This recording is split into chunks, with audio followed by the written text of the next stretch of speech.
Taos, Havana, you're about to be affected by this storm, and eventually toward the community of Stafford. And anyone that lives along State Highway 307, you have just a little bit of time here. This is not necessarily looking classic in terms of a hook echo, but you can see that appendage. This is the core of the supercell storm, and anytime you have an appendage that hangs to the south like that, that is where the potential for a tornado to be birthed exists. And so that's what we're seeing tonight along County Road 563 and toward Havana, and also toward County Road 23. All right, let's show the hail core of that if we could. Move that up just a bit there, Greg. And again, there's a lot of hail on the northern edge of this storm as well.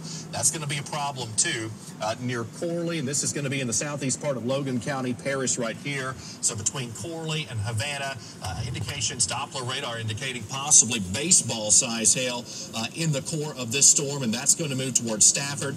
North of Stafford there on the Yell and Logan County line, you're about to get hit by quite a bit of hail with this storm. Let's do a statewide view once again to show all of our viewers what's going on as we continue this evening. By the way, if we are broadcasting live on any of our Clear Channel stations, if you could pass that information along to us, we'd like to know that. Also headed to Brett.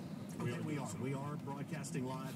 If your power goes out, as was the case yesterday, you can catch us on your battery-operated radio on any Clear Channel station. Greg. Let's go back to Lonoke County, 2 miles east of Croy. New NWS employee, so this is a trusted report, reports a tornado at 5:23, and that would be 16 minutes ago. A tractor trailer was blown off Highway 165. So this is the thunderstorm that is tracking now into southern portions of Prairie County. Okay, southern portions of Prairie County heads up to you. Reports of damage coming in there from wind damage or possible tornado. Let's track that. There's Parker's Corner. Here's Carlisle. Carlisle, you're okay. Screeton, Hazen, you're okay right now.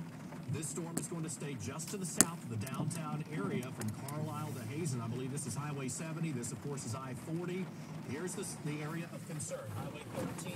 That storm is right on top of you literally about a minute to 2 minutes ago. It is now between Highway 13 and Highway 86, south of Hazen.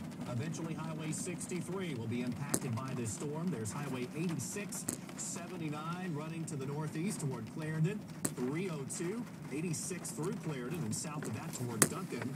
And then Highway 70 toward Mesa would be affected by this possible storm. Now, look at that. That is showing fairly significant circulation there. Let's look at the velocity product from that, Greg, if we could real quick as we switch over to the level 2 velocity, just to get an idea of the inbound versus outbound winds, which gives us an idea of how tightly packed the circulation is in the storm. So just south of Hazen there, that right there is where we would believe the inbound versus outbound flow is of the winds that are turning and circulating just to the north of Gerrits, just to the northwest of Stuttgart. And you see that right there. You get the bright shades of red, you get the brighter shades of green. So not saying there's anything on the ground with this, but based on the circulation of the radar, there could be at least a funnel cloud. Greg. Yeah, just looking at that, as we loop it, you start off there toward the bottom part of the screen. It was much brighter and stronger earlier just to the east of England. Remember, that's Highway 165. They're headed over through England, and it is along that roadway where we saw that possible tornado move through, and that's where the National Weather Service employee reported the storm.